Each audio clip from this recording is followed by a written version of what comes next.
작년에 1년 만에 무려 10배가 올랐습니다. 대형 호재가 예정되어 있다고 했죠. 지금보다 최소 5배 이상은 뛸 것이다 라는 말까지도 합니다.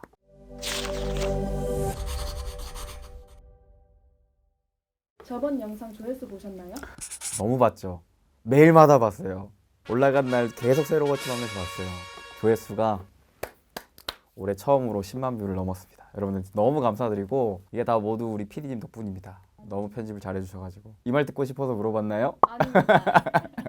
오늘의 주제는 뭐죠? 오늘의 주제. 오늘도 사실 회심의 카드 중에 하나긴 한데 꺼내드려야 될 때가 된 것 같아서 꺼내드렸습니다. 올해 대형 호재가 예정되어 있어요. 그래서 지금부터 조금씩 사모을 만한 좋은 주식 중에 딱 한 개, 요거 오늘도 준비했습니다. 그러면 이번에는 뭔가요? 혹시 메자우친이라고 들어보셨어요? 메타버스? 오케이. 자, 오늘 그 자를 얘기를 할 거예요. 자가 바로 자율주행입니다. 자율주행. 메타버스 얘기 저번 시간에 했고 오늘은 자율주행 얘기할 건데, 자, 그럼 오늘도 스피디하게 달려보겠습니다. 첫 번째, 자율주행이 왜 중요할까부터 얘기하죠.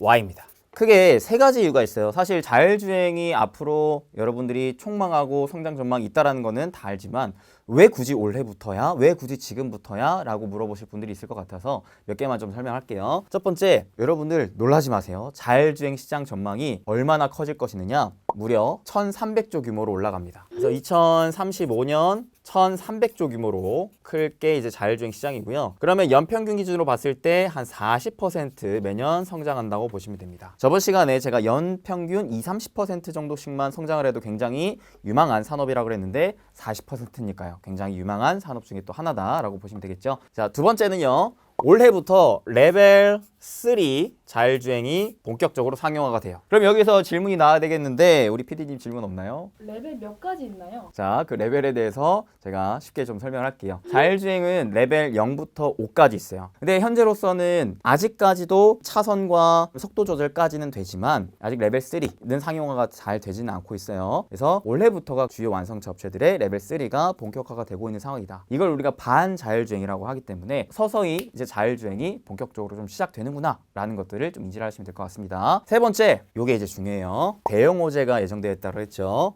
올해 모빌아이라는 기업이 상장을 하게 됩니다. 이 모빌아이라는 기업이 누구냐? 인텔의 자율주행 자회사라고 보시면 되세요. 얘가 이제 올해 여름쯤에 상장을 할 예정입니다. 자, 근데 여기서 여러분들 아셔야 될 게 있어요. 얘가 상장하는 게 뭐가 중요한데? 얘는 이제 ADAS 세계 1위 기업이에요. ADAS가 뭐냐? 아무래도 우리가 자율주행을 하려면 운전자의 안전은 보장을 해줘야 될 거 아니에요. 손과 발이 자유롭고 눈이 자유로워지는 것을 도와주는 기술이라고 보시면 되는데, 그 기술을 응축시킨 것에 대해서 세계 1위를 하고 있는 게 모빌아이입니다. 그만큼 자율주행에서는 거의 독보적인 위치의 기업이라고 보시면 되죠. 지금 예상되는 시총이 거의 60조에 다다르니까 겁나 큰 기업이라고 보시면 됩니다. 이거 혹시 아실런지 모르겠는데 작년에 로블록스라는 기업이 상장을 했어요. 그때 당시에 이 로블록스라는 기업이 상장을 하면서 메타버스라는 분야에 사람들이 관심을 많이 갖게 됩니다. 로블록스라는 기업이 1년 만에 주가가 2배가 뛰었어요. 그러면서 그 외에 대다수의 메타버스 관련주들이 로블록스가 올라가는 거 보면서 나도 올라갈 거야 하면서 같이 따라 올라갔거든요. 대표적으로 우리나라 기업 중에 덱스터라는 기업이 작년에 1년 만에 무려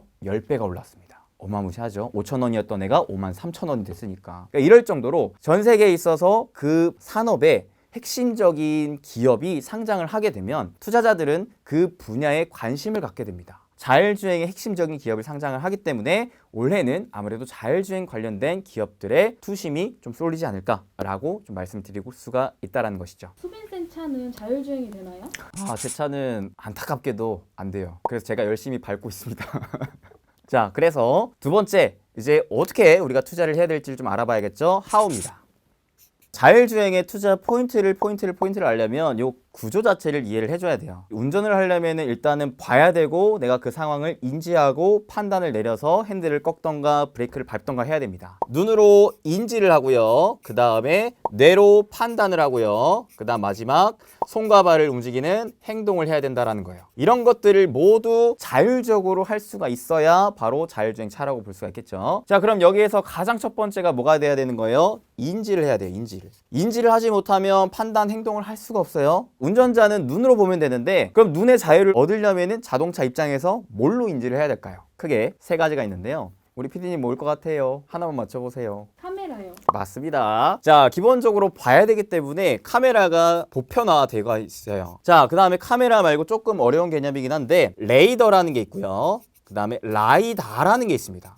이건 좀 생소하죠? 카메라는 다들 아시다시피 렌즈를 통해서 시각적으로 인식을 하는 거예요. 색깔, 글씨, 모든 것들을 다 볼 수가 있습니다. 자, 레이더는요, 배 타면 배 위에 이게 빙글빙글 돌아가는 그런 게 있어요. 레이더 기기라고 하는데 레이더가 돌아가면은 배에서 볼 때 어떤 식으로 보이냐면 이렇게 삑 360도 돌아가요. 초록 색깔이 물체가 어디에 있는지가 딱딱딱 보여요. 근데 이 물체가 뭔지는 몰라. 그냥 그 물체가 어디에 있다 정도만 알 수 있는 거예요. 이게 바로 레이더. 라이다는 뭐냐? 빛이라는 레이저를 쫙 쏘는 거예요. 자동차 맨 위에 달려 있어가지고 얘가 자체적으로 360도를 돌아요. 360도를 돌면서 각각마다 빛을 쫙 쏴가지고 이 물체가 어떤 형태인지 3D로 쫙 볼 수 있게끔 해주는 게 라이다예요. 딱 3D 매핑이 확 된다라고 보시면 돼요. 그래서 여기에는 이렇게 생긴 차, 여기에는 이렇게 생긴 사람, 이런 것들이 다 있다. 레이더는 혼자 쓸 수는 없어요. 얘랑 카메라랑 같이 쓰든 얘랑 라이다랑 같이 쓰든 해야 돼요. 그러니까 결국에는 레이더는 그렇게까지 중요한 게 아니에요. 결국 누가 중요하냐? 카메라랑 라이다가 중요합니다. 그래서 실제로 지금 많고 많은 자율주행차가 카메라를 쓸까 라이다를 쓸까 고민하고 있어요. 각각의 장단점이 있기 때문에 그렇겠죠. 카메라는 어떤 장점이 있느냐? 일단 너무 싸요. 색깔과 글씨에 대한 구분이 다 돼요. 그러니까 신호가 지금 빨간불인지 파란불인지 이런 것까지 다 인지를 할 수 있어요. 근데 단점은 뭐냐? 날씨가 안 좋으면 안 보여. 깜깜한 데 가잖아요. 아무것도 안 보여. 그리고 거리가 되게 짧아요. 이 차가 여기 있는데 이 뒤에 뭐가 있는지는 난 잘 알 수가 없어요. 그리고 거리가 되게 짧기 때문에 그런 부분이 좀 단점이다. 라이다는 달라요. 라이다는 멀리까지 진짜 그냥 맵을 쫙 펼쳐놓은 거예요. 단점이 얘 또한 기상 징후에 따라서 잘 안 보일 때도 있고요. 그리고 무엇보다 색깔 구분이 안 돼요. 그러니까 신호등은 있는 거는 아는데 얘가 파란불인지 빨간불인지 몰라요. 좀 이게 많이 취약한 점이죠. 자, 그래서 지금 많고 많은 업체들이 이런 식으로 카메라, 라이다 구분지어서 지금 다양하게 지금 쓰고 있는 상황입니다. 자율주행차 시장에서 누가 가장 앞서 나가고 있어요? 자, 이렇게나 많은 업체들을 아까 봤었는데 이 중에서 누가 가장 앞서 나가고 있을 것 같으세요? 왠지 테슬라일 것 같아요. 분명히 PD님이 나한테 물어봤는데 다시 되물었는데 답변이 나왔어요. 자, 맞습니다. 테슬라예요, 테슬라. 여기에서 가장 중요한 게 나오는 거예요. 마지막 왓입니다. 자, 자율주행에 있어서 우리가 인지, 판단, 행동 순서에서 일단은 첫 번째 인지가 중요하구나. 인지에서 세 가지의 센서가 필요했는데 카메라, 레이더, 라이다가 있었다. 그런데 이 중에 뭐가 좀 더 중요한지를 알아내기 위해서는 아까 그 질문이 핵심이었어요. 이 산업에서 선도하는 기업이 두드러진다면 얘가 쓰는 거를 후발 업체들은 따라 쓰기 마련이거든요. 요 테슬라가 그 세 개 중에 뭘 쓰는지가 중요한 거예요. 사실 테슬라도 많고 많은 시도들을 했어요. 그런데 결론을 도출해낸 게 뭐냐? 카메라만 쓴다는 거예요. 다른 거 안 쓴대요. 카메라만 쓴대요. 이 자동차를 상용화를 시키려면 일단 싸야 되는데 다른 애들 너무 비싸. 자동차 하나에 지금도 막 거의 1억 가까이 하는데 또 막 2, 3억 이렇게 해보면 막 비싸서 못 사잖아요. 그죠? 일단 싸게 단가를 맞춰야 되기 때문에 카메라를 쓴다. 근데 카메라를 쓰는데 그 단점들은 뭘로 해소를 시키느냐? 바로 자체적인 AI 기술로서 해소를 시켜줍니다. 데이터들은 내가 시시각각 볼 수는 있어요. 하지만 그 돌발 상황 이런 것들에 대해서는 내가 빠르게 인지를 할 수가 없다라는 부분이다. 그러니까 이런 것들은 자동차가 계속 주행을 해보면서 그때마다 빅데이터를 자꾸 수집하는 거예요. 이거를 가지고 계속 딥러닝을 활용해가지고 이러한 상황에서는 어떻게, 이러한 상황에서는 어떻게 자꾸 모든 상황의 시뮬레이션을 데이터화를 한 거죠. 그거는 테슬라가 할 수가 있는 게 자체적인 AI 이러한 시스템이 구축이 되어 있기 때문에 그렇습니다. 테슬라가요, 사실 다른 업체에 비해서 가장 많이 앞서 나갈 수 있는 이유가 있어요. 가장 핵심적인 거는 테슬라 자체적인 소프트웨어 시스템이 있습니다. 근데 이게 자동적으로 업데이트가 돼요. 우리가 스마트폰을 쓰면 필요하지도 않았는데 업데이트를 해야 됩니다 라고 뜨잖아요. 확인만 누르면 자체적으로 그냥 최신 업데이트가 되죠. 이러한 기능 같다고 보시면 돼요. 지금 자동차들은 내비게이션 하나를 업그레이드 하더라도 어디 센터에 가서 내가 방문해서 해야 되는데 그런 게 테슬라는 필요가 없어요. 그냥 알아서 자기가 계속 업데이트를 하는 거예요. 이게 왜 중요하냐면 2년 전에 나왔건 작년에 나왔건 올해 나왔건 똑같은 소프트웨어를 똑같이 쓰는 거기 때문에 굉장히 중요한 장점이 됩니다. 테슬라가 이걸로 굉장히 많이 앞서 나가고 있어요.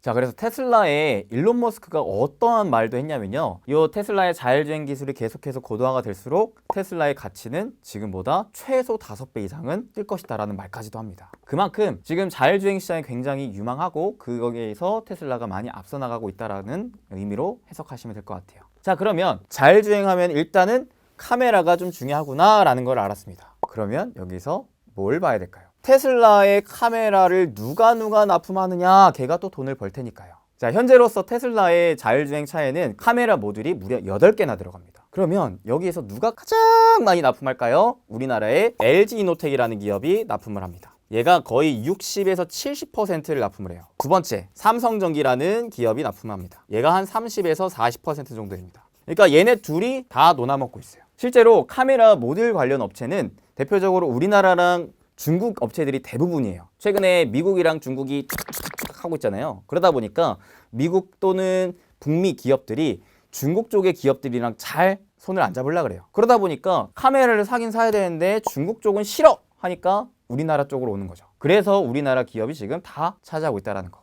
자, 그래서 여러분들 얘네는 좀 주목을 해보셔야 돼요. 테슬라가 앞으로 자율주행 차를 많이 만들어서 팔수록 거기에 들어가는 카메라도 많이 팔릴 것이고, 거기에 카메라를 누가? 얘네가 납품하니까. 자, 그리고 테슬라가 자율주행 차를 많이 카메라를 활용해서 판 것을 알았다면 다른 후발업체들도 따라가겠죠. 야, 이노텍아, 삼성전기야, 우리한테도 카메라 좀 팔아줘 라고 할 수 있기 때문에 그 시장이 성장성이 조금 더 커질 수도 있겠다. 그리고 하나만 좀 더 하자면은, 자, 얘네들의 그 카메라 모듈 안에는 또 뭐가 있냐면 렌즈 유니트라는 게 있습니다. 그 렌즈 유니트의 거의 70%를 누가 또 공급을 하느냐? 옵트론텍이라는 기업이 또 공급을 해요. 최근에 또 뭐가 발표가 됐냐면, 일단 이 삼성전기가 테슬라에게 카메라 모듈을 조금 더 많이 납품할 수 있겠다라는 지금 가능성 기사들이 연이어 나오고 있기 때문에, 그런 발표가 있다면 아무래도 삼성전기의 주가 흐름은 좀 기대를 해볼 수 있지 않을까 싶어요. 당장에는 뭔가 지금 자율주행차가 그렇게 또 많지도 않기 때문에 지금 당장에 뭐 돈을 엄청 많이 벌고 있다는 아니지만, 이제 미래를 봤을 때 테슬라가 앞으로 자율주행차를 많이 팔고 이런 것들을 좀 감안을 해본다면은 그래도 지금부터 조금씩 모아가면 좋지 않을까라고 생각을 좀 갖고 있습니다. 100% 자율주행은 언제쯤 가능할 것 같으세요? 사실 지금 테슬라의 목표가 올해 안에 레벨 4 정도의 자율주행을 상용화하겠다는 게 목표이긴 해요. 현실적으로 레벨 5 단계가 나오려면 그래도 한 25년 내지 뭐 30년 정도 돼야 되지 않을까. 빠르면 25년 정도 좀 생각은 하고는 있어요. 이게 맞으면은 수빈쌤 돗자리 피셔야 되겠네요. 그때 오세요. 제가 로또 번호 한번 찍어드릴게요. 자율주행 기술을 자동차 말고 다른 곳에도 접목시킬 수 있을까요? 물론이죠. 지금 실제로 배에도 지금 서서히 기술을 탑재하고 있고요. 그 다음에 나중에는 항공, 드론 이런 거에도 다 탑재가 될 거예요. 저번 시간 메타버스에서 오늘 자율주행에 대해서 좀 알아봤는데, 어떻게 PD님 행부지수 업 되셨나요? 행부지수 업 됐습니다. 좋아요. 그리고 여러분들 저번 시간에 여러분들이 우리 PD님 애칭을 막 댓글로 남겨주셨는데, 그 중에 하나를 우리가 채택을 했어요.